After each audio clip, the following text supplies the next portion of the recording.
I felt his eyes on me before I even closed the door behind me.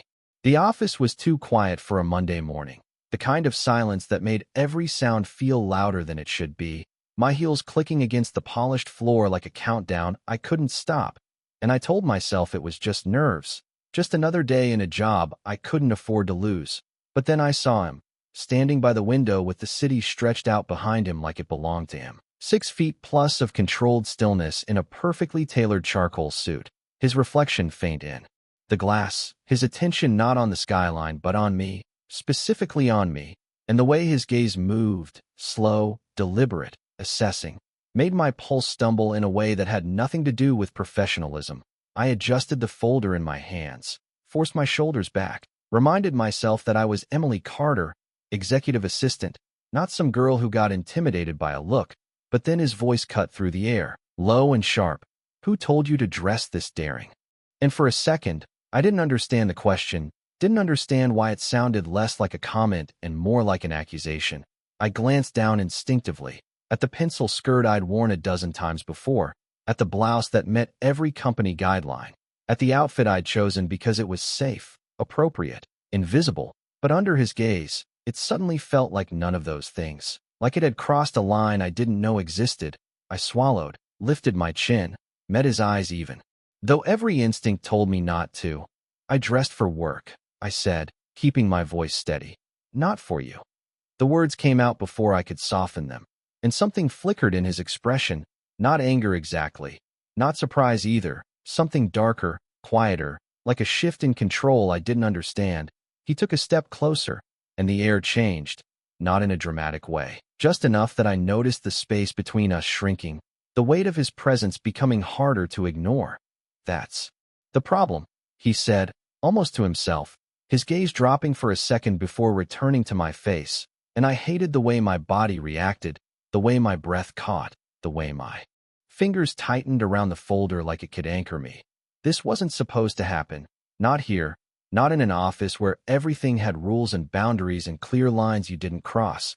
But Adrian Volkov didn't look like a man who followed lines. He looked like the kind of man who erased them. I stepped back, just enough to remind myself I still could. Do you need something, sir?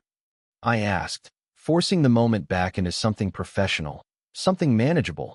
But he didn't answer right away, just watched me like he was trying to solve something, like I was a problem he hadn't expected. And that unsettled me more than anything else, because I realized then that this wasn't about my outfit, or my job, or even the words he'd said. It was about the way he looked at me, like I wasn't just his assistant anymore, like I had stepped into a space I didn't know existed. And somehow, without meaning to, I had his full attention, and the worst part was, I didn't know how to give it back. I should have walked out then, should have taken that look for what it was and kept my distance. But I did not move, not right away, because something in the way he stood there made it feel like leaving would not actually mean escape. It would just mean turning my back on something I did not understand yet, and that thought unsettled me more than staying. So I stayed, gripping the folder a little tighter as I stepped around him toward my desk, telling myself that routine was safety, that if I just did my job, answered emails, organized his schedule, kept everything normal, then whatever that moment had been would fade. But it did not fade. I felt it, the shift, like the air in the room had changed in a way that refused to go back. And I knew he felt it too because he did not return to the window. He turned, slowly, his attention still fixed on me as if I had interrupted something he could not quite put back together. You are late, he said finally, his tone neutral now, controlled. But I could hear the edge beneath it, the same edge that had been there before, just buried deeper, by 3 minutes. I replied, glancing at the clock on the wall, forcing myself to focus on something measurable, something real. Traffic was heavier than usual on Fifth Avenue. It was a simple explanation, the kind I had given 100 times in other jobs, to other bosses who barely listened. But Adrian Volkov listened. I could tell by the way his eyes did not leave my face, by the way he seemed to weigh every word like it mattered more than it should. That will not happen again, he said, not loudly, not harshly, just certain, like he was stating a fact that had already been decided. And I nodded even though something in me resisted the automatic agreement. Because this was still my job, still my paycheck, still the thing standing between me and everything falling apart. I moved to my desk, set the folder down, began pulling up his schedule for the day, listing meetings, calls, appointments, each item spoken clearly, professionally, like nothing had changed, like the tension in the room was not pressing against my ribs with every breath. And for a moment, it almost worked, the rhythm of work, the structure of it. It gave me something to hold on to, until he interrupted again, cancel the lunch meeting. I paused, my fingers hovering over the keyboard. With the Harrison Group?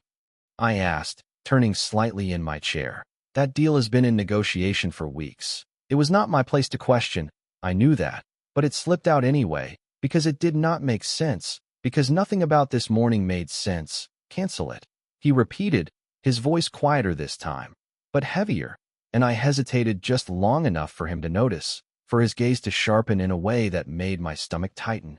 Is there a problem, Emily? He asked, and the way he said my name, slow, deliberate, like he was testing how it sounded, made something shift again, something I could not ignore. No, I said quickly, turning back to the screen, typing the cancellation before I could think about it any further, because arguing with him felt like stepping into something deeper than I was ready for, and I did not know the rules of that space yet.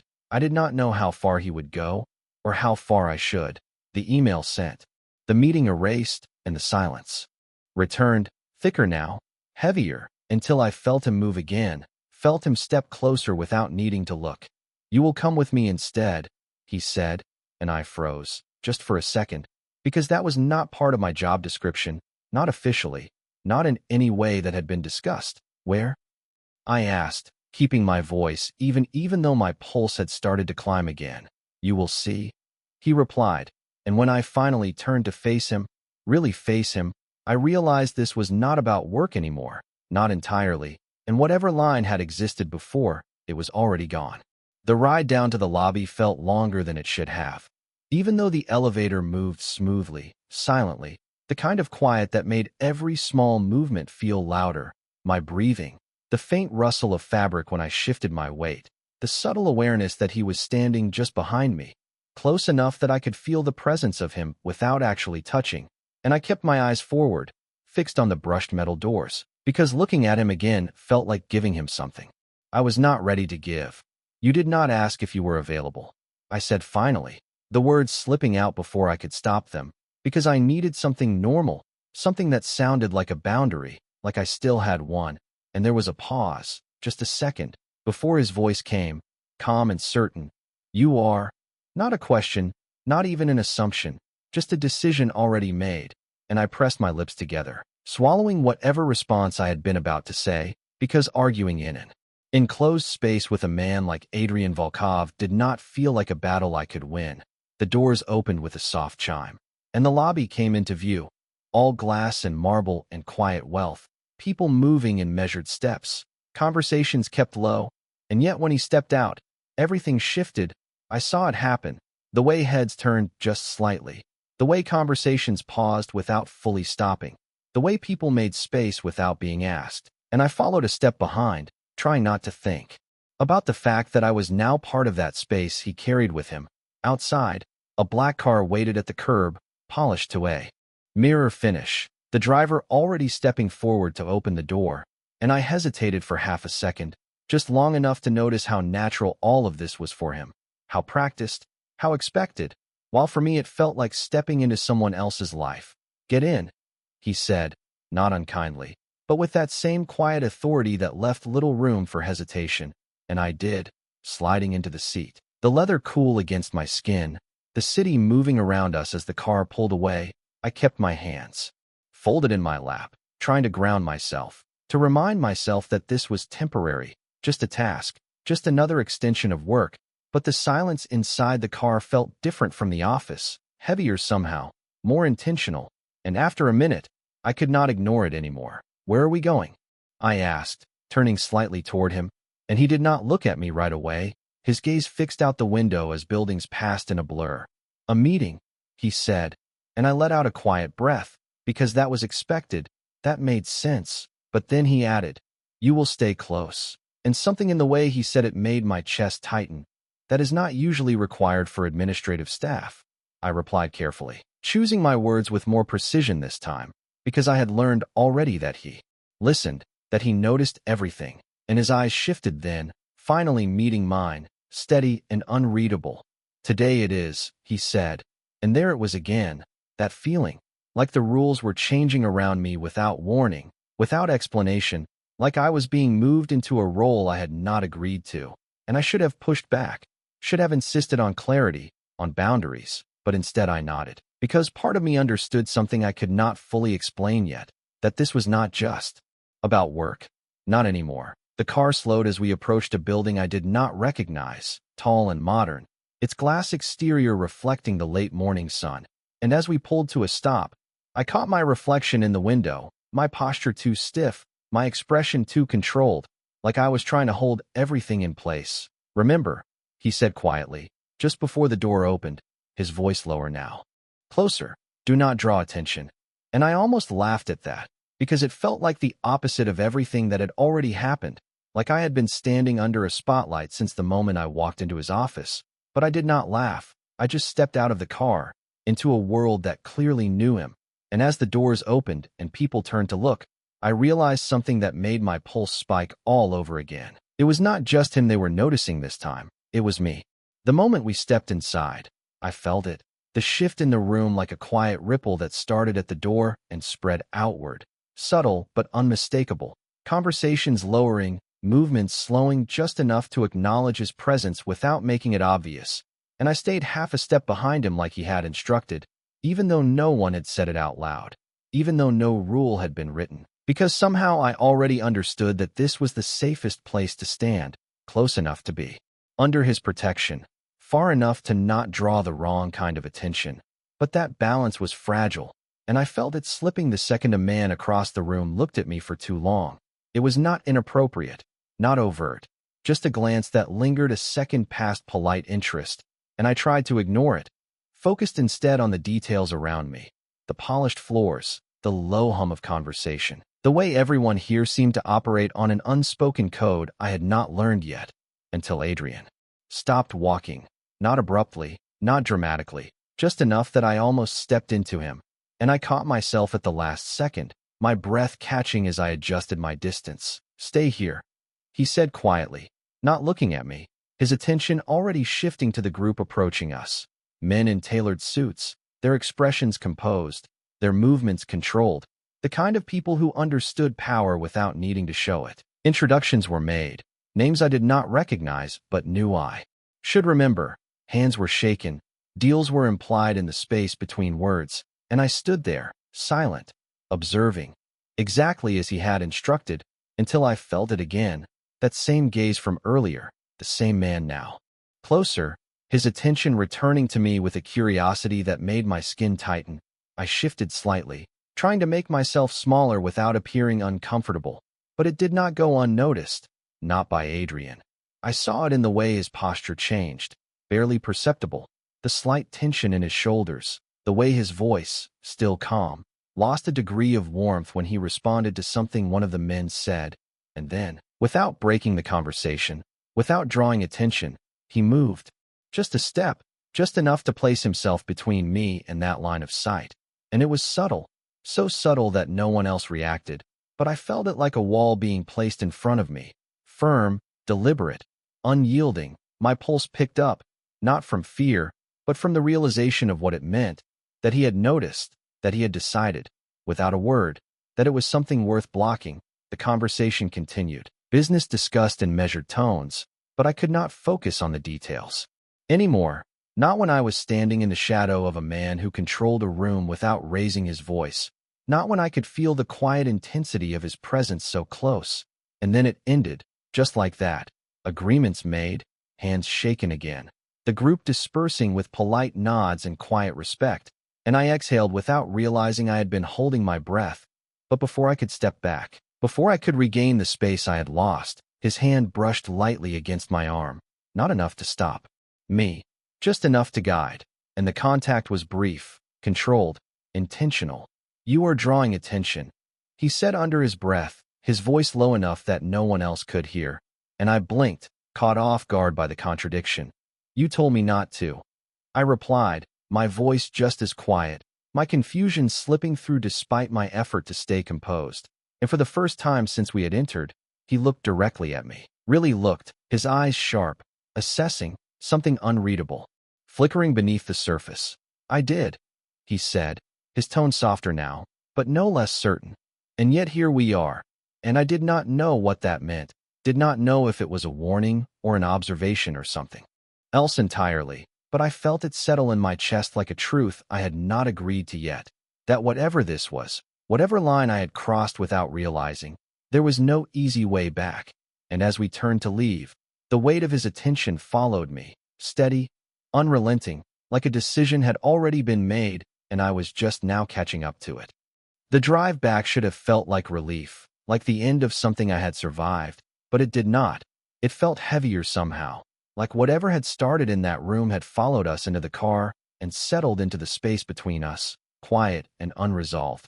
I kept my gaze forward this time, watching the city pass in blurred reflections against the tinted glass, trying to collect my thoughts, to file everything into something logical, something that made sense, but the more I replayed it, the less it fit into anything familiar, because this was not just a meeting, not just a task. It was something else, something I had been pulled into without being asked, and I needed to understand where I stood. That was not part of my role. I said finally, my voice calm but firmer than before, because I needed clarity now, needed something solid to hold on to. And for a moment, I thought he would ignore it, the way he had ignored other things. But then he shifted slightly, his attention turning toward me. "It is now," he replied, simple, controlled, like it was not a change but a correction, and I shook my head before I could stop myself. "You cannot just decide that," I said, the words coming faster now, carried by the frustration I had been holding back. "I was hired to manage schedules, coordinate meetings, not to stand in rooms where I do not even know what is happening." The silence that followed was immediate, thick, and I felt it, the weight of it pressing in before he spoke. "Again, you knew enough," he said quietly, and I turned toward him then. Really turned, because that did not make sense. "Knew enough about what?" I asked, and his gaze held mine, steady, unflinching, something deeper moving behind it that I could not quite read. "About being noticed," he said, and the words landed differently than I expected, not sharp, not accusing, just certain, and I felt my breath catch, because that was not something I had chosen, not something I had controlled. "I did not do anything," I replied, softer now, because this felt like a conversation that had shifted into something more personal without warning. "Exactly," he said, and that confused me more than anything else, because there was no anger in it, no frustration, just that same quiet intensity that seemed to follow him everywhere. "That is the problem," he added, after a moment, and I stared at him, trying to understand what he meant, how doing nothing could be wrong, how simply existing in a space could become something that needed to be managed, controlled. And then it clicked, not all at once, not completely, but enough to make my chest tighten, enough to make me realize that this was not about work, not about roles or responsibilities. It was about the way he saw things, the way he decided what mattered and what did not, and somehow, for reasons I did not understand, I had become something that mattered. The car slowed as we approached the office again, the familiar building rising in front of us like a return to something normal, something structured. But I knew it would not feel the same now, not after this, not after the way everything had shifted. The driver opened the door, and I stepped out, the air cooler than before, sharper, grounding in a way I needed. I started toward the entrance, expecting him to walk ahead, to return to the distance that had existed before this morning. But he did not. He stayed beside me, close enough that I could feel it again, that quiet pressure, that awareness that I was no longer invisible in his world. And as we reached the doors, he stopped, just for a second, his voice low enough that it barely carried beyond me. "You will not dress like that again," he said, not raised, not harsh, just final, and I froze, my hand on the handle, because there it was, clear and undeniable, not a suggestion, not a preference, a line being drawn, and for a second, I did not know what to do with that, did not know if I should argue, push back, remind him that this was not his decision to make. But when I turned to look at him, really look, I saw something in his expression that made the words catch in my throat. Not anger, not even control, something quieter, something that felt almost like restraint, like he was holding something back instead of forcing it forward. And that made it harder, not easier, because it meant this was not simple, not just authority. It was something else entirely, something I had not agreed to, but was already being pulled into. And as I pushed the door open and stepped inside, I realized that whatever this was, it was only just beginning. I should have ignored it, treated his words like another unreasonable demand, and filed them away with everything else that did not make sense. But I did not, because they did not feel like a demand.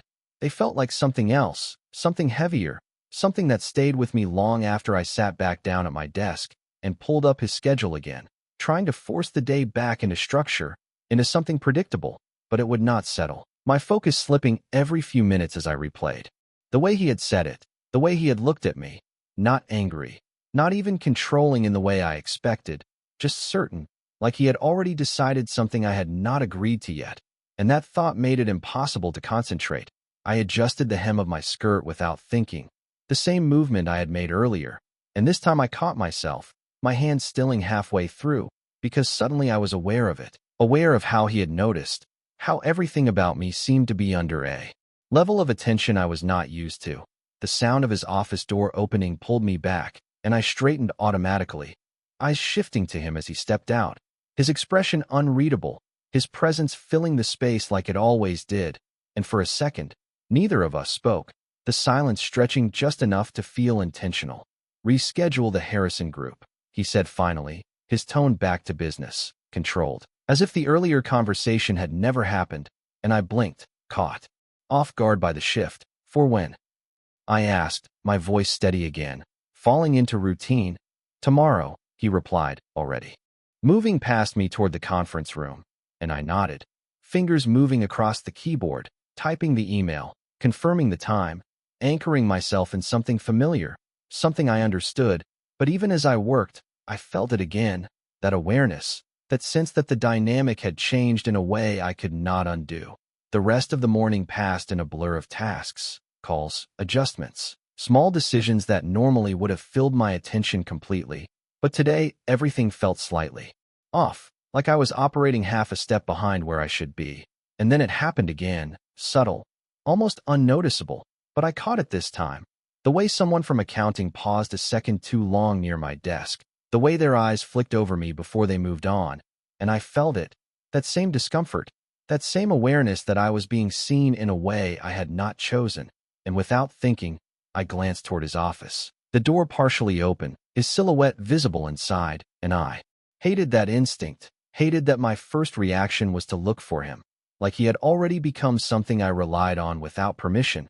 I turned back to my screen, forcing myself to focus, to stay in control of something, anything, but the feeling did not go away.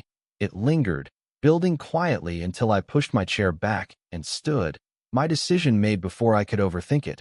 I walked to his office, knocked once, then stepped inside when he did not immediately respond. And he was there, standing by the window again. Just like this morning, the city stretching out behind him, his posture relaxed but alert, like he was always aware of everything at once. He turned slightly as I entered, his gaze settling on me with that same intensity that made it hard to breathe normally. "You needed something?" he asked, and I hesitated for half a second before answering, because I did not know how to say this, did not know how to frame something that felt both professional and not at all professional at the same time.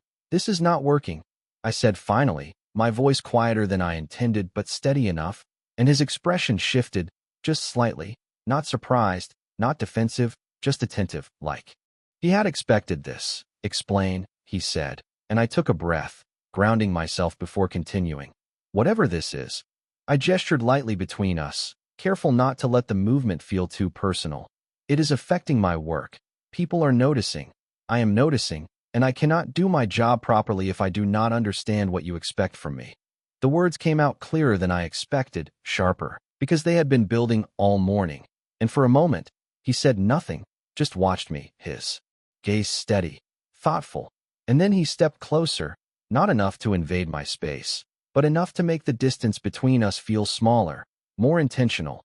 "I expect you to do exactly what you are doing," he said, his voice low, controlled, "and to understand that some things are no longer optional."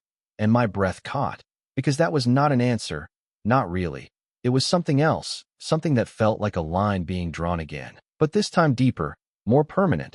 And as I stood there, trying to process what that meant, I realized something that unsettled me even more than his words. Part of me was already starting to understand it. I should have said something else, something stronger, something that pushed back against the way he framed things like decisions had already been made without me. But the words did not come.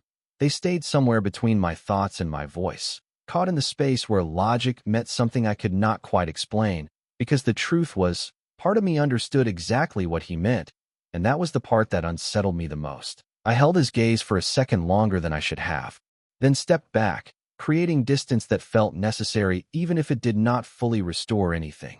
That is not how this works, I said finally, quieter now, more controlled, because I needed to re-establish something, anything that felt like a boundary, and he watched me, not interrupting, not dismissing, just listening in that focused way that made it impossible to pretend this conversation did not matter. You hired me for a role, I continued, my voice steadier with each word, and I am doing that role, but you do not get to change it.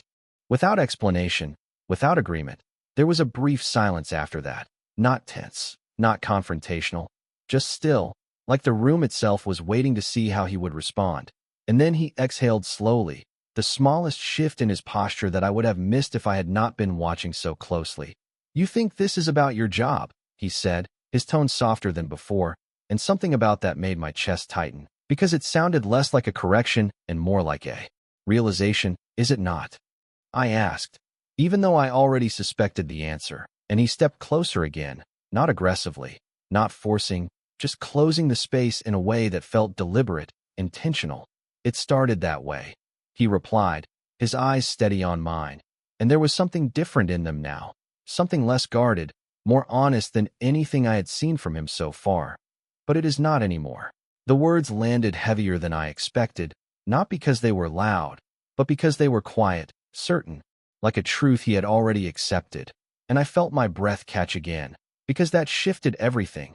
It took this out of the structure I had been trying to hold on to, and placed it somewhere uncertain, somewhere I did not have rules for. Then what is it? I asked, and I heard the question in my own voice, heard the edge of something I could not quite name, not fear, not exactly, something closer to anticipation mixed with hesitation, and he studied me for a moment before answering, like he was deciding how much to say, how much to hold back. It is something you will understand soon enough, he said, and I almost laughed at that, not because it was funny, but because it was frustrating, because it was another answer that was not really an answer. That is not helpful, I replied, shaking my head slightly, and for the first time, there was the faintest hint of something in his expression that could have been amusement, brief, controlled, gone almost as quickly as it appeared. It is not meant to be, he said, and that should have annoyed me more than it did, should have made me push harder, demand clarity. But instead I found myself hesitating, because the truth was, despite everything, despite the confusion and the shifting boundaries and the way he seemed to decide things without asking, there was something about this, about him, that felt steady, not safe exactly, but certain in a way that made the chaos around it easier to stand. And that realization caught me off guard, made me take another step back, not physically this time, but mentally, because I could not let myself fall into something I did not understand. I need to get back to work, I said finally, breaking the moment before it could stretch any further, and he nodded once, a small, almost imperceptible movement, but enough to signal that the conversation was over, at least for now. I turned and walked out of his office, my steps measured, controlled, but the second I reached my desk and sat down, the weight of everything hit me again, heavier this time, because now I knew this was not just tension, not just a shift in dynamics. It was something that was already moving forward whether I agreed to it or not. And as I stared at the screen in front of me, trying to focus on the tasks I had done 100 times before, I realized something that made it impossible to think clearly. I was not just reacting to him anymore. I was starting to anticipate him. And that was a line I had never meant to cross. I tried to go back to normal after that, tried to bury myself in emails and schedules and everything that had always made sense before today, but it did not work, because normal no longer felt real. It felt like something I was pretending to maintain, While everything underneath it shifted without my permission, every small detail seemed sharper now. The sound of footsteps in the hallway, the way conversations paused when I walked by, the way I caught reflections of myself in glass surfaces, and barely recognized the person standing there. Not because I had changed, but because the way I was being seen had, and I could not ignore that anymore. I checked his calendar again, even though I already knew it by memory, adjusted minor details that did not need adjusting. Anything to keep my hands busy, to keep my thoughts from drifting back to him, to the way he had said those words, to the way he had looked at me like this was already something defined in his mind, even if I had not agreed to it. And that was the part that unsettled me the most. Not that he was controlling, but that he was certain, because certainty like that did not leave room for negotiation. The hours passed slowly, stretching in a way that made every minute feel longer than it should, until the office began to quiet. People leaving one by one, conversations fading into distant echoes. And I stayed, longer than I needed to, longer than my responsibilities required, because leaving felt like walking away from something unfinished, something I could not quite name. I told myself it was work, that I needed to finalize tomorrow's schedule, confirm details, close out the day properly. But that was not the real reason. The real reason was that I was waiting, even if I did not want to admit it, waiting to see if he would come out, if he would say something else, if this tension would resolve into something clearer. And when his office door finally opened, the sound felt louder than it should have, pulling my attention instantly. He stepped out, his tie loosened slightly now, his posture still controlled but less rigid, like the day had worn on him in ways he did not show to anyone else. His eyes found me immediately, like they had been expecting me to still be there, and something in that made my pulse shift again, slower this time, heavier. "You are still here," he said, not questioning, just observing, and I nodded, keeping my expression neutral even though my thoughts were anything but finishing up. I replied, gesturing lightly toward my screen, and he studied me for a moment, longer than necessary, like he was reading something beneath the surface, something I was not saying. And then he walked closer, stopping at the edge of my desk, not too close, but close enough that I could feel the difference, the same quiet pressure that seemed to follow him everywhere. "You should not stay this late," he said, his tone lower now, less formal, and I almost smiled at the contradiction, because he was the one who had blurred every boundary that had brought me to this point. "That is not your decision to make," I replied, softer than before, not challenging, just stating something I needed to hold on to. And for a second, something shifted in his expression, not annoyance, not frustration, something more thoughtful, like he was considering that, weighing it against something else. "No," he said finally, and the way he said it made my chest tighten again. "But some things are," and there it was, again, that same line, that same quiet insistence that this was not just about work, not just about roles or expectations. It was something more defined, more personal, even if neither of us had fully named it yet. I looked at him then, really looked, and for the first time, I did not immediately look away, did not retreat from the intensity of his gaze, because I needed to understand this, needed to see where it was leading. "You keep saying things like that," I said quietly, "but you are not explaining them." And he held my gaze, steady, unflinching, like he had been waiting for me to say that, like this was the moment he had anticipated all day. "Because you are not ready to hear it yet," he replied, and I felt something shift again, not in the room, not in him, but in me, because this time, instead of frustration, instead of resistance, there was something else, something quieter, more dangerous in its own way, curiosity. And as I sat there, caught in the space between what I knew and what I did not, I realized something that made it impossible to ignore any longer. I was not just being pulled into his world, I was starting to step into it on my own. I did not leave right away, even after that, even after the way his words settled somewhere deeper than they should have, because walking away felt different now. It felt like stepping out of something that was still unfolding, something I was no longer just observing but part of, and that realization made every second stretch, made every movement feel more deliberate than it should have been. I shut down my computer slowly, the screen fading to black like a signal that the day was supposed to be over, but nothing about this felt finished, not really. I stood, gathering my things, with more care than necessary, aware of him still there, still watching, not in a way that pressured, but in a way that acknowledged, like he was waiting to see what I would do next, and that awareness alone made it impossible to pretend this was just another evening. "You should go," he said finally, his voice quieter now, stripped of the sharp edge it had carried earlier, and I nodded, even though my feet did not move right away, because part of me wanted to ask another question. Push a little further, force clarity where there had only been implication all day, but I did not yet, because I understood something now that I had not before, that this was not something he was going to explain in simple terms, not something that could be reduced to a role or a title or a clear boundary. It was something that existed between those things, something that would reveal itself whether I asked or not. I turned toward the exit, my steps steady, controlled, but I felt it again, that pull, that awareness that I was leaving something unfinished. And just before I reached the door, I stopped, not because I had planned to, but because something in me needed to. I turned back, meeting his gaze across the room, and for a second, everything else fell away, the office, the silence, the distance, all of it narrowing down to that single point of connection. "You do not get to decide everything," I said, my voice calm but firm, because that mattered, because I needed that to be clear.